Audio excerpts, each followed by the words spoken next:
நம்பியார் பெருமான் சொல்றார், வாழ்வாவது மாயம் மண்ணாவது திண்ணம் பால் போவது பிறவி கடல் பசி நோய் செய்த பரிதான்.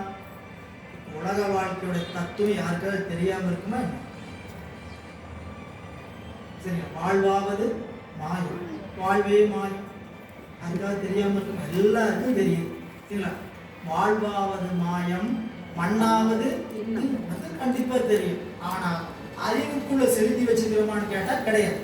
சரிங்களா? காதல கேட்டு கேட்டு வச்சுக்கிறோம், வாழ்வாவது மாயம், வாழ்வே மாயம், வாழ்வே மாயம் அப்படின்னு அறிவுக்குள்ள கேட்டு வச்சோம், சேர்த்து வச்சோமா? இல்ல, செவியில போய் கேட்டுக்குது, எல்லாம் கேட்கும், ஆமா ஆமாங்க அப்படின்னு தோணுது.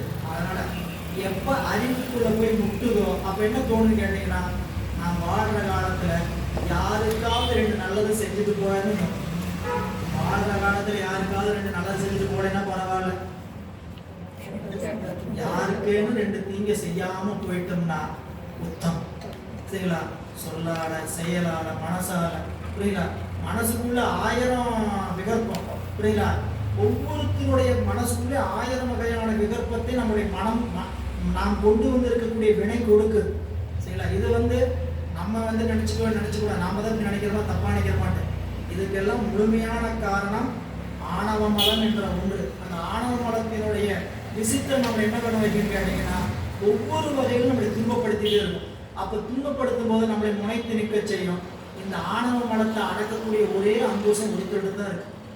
சரிங்களா? அவர்கிட்ட சரணாகதி அடையலைன்னா, அவருடைய அடியார்கிட்ட சரணாகதி அடையலைன்னா, சரணாகதினா அடியாருக்கும் அடியனாக இருக்க வேண்டும், சிவபெருமானுக்கு தொண்டராக இருக்கணும், சிவபெருமானுக்கு தொண்டனா அடிமைப்பட்டு நிற்கணும், அவருக்கு அடியாருக்கு அடிமைப்பட்டு நிற்கணும். இப்படி நின்னோம்னா இந்த ஆணவமலை கொஞ்சம் கொஞ்சமா என்ன ஆகிட்டே இருக்கும், கழிந்து கொண்டே இருக்கும்.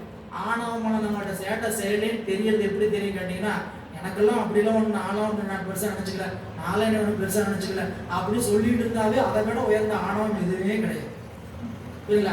நம்மை எந்த இடத்திலையும் முன்னிறுத்த வேண்டிய அவசியம் இல்லை. சிவபெருமான் தான் வந்தார் 63 வரை முன்னிறுத்துறது. அவர் தான் வந்து என்ன பண்ணாரு, இவர் தான் மெய்ப்பொருள் நாயனார், இவர் தான் திருநீலகண்ட கோயிலும் சாமி தான் வந்து என்ன பண்ணாருங்க, ஒவ்வொருத்தரையும் அட்ரஸ் பண்ணி ஓடி போனார். நம்மளுக்கு என்ன தோணுது கேட்டீங்கன்னா, எப்படியா நம்மளை சொல்ல மாட்டாங்களா, நாம போய் நம்மளை பத்தி சொல்லி வைப்போமே, இல்லை தேடி போய் நம்மளை பத்தி சொல்லி வச்சு கஷ்டப்படுறதுக்கு நம்மளை போல உயர்ந்தவங்க யாருமே கிடையாது. தேடி போய் சொல்ல வேண்டியது, அப்புறம் கஷ்டப்பட துக்கப்படுறது யாருங்க, நான் போய் சொன்னாங்க இப்படி சொல்லிட்டாங்க.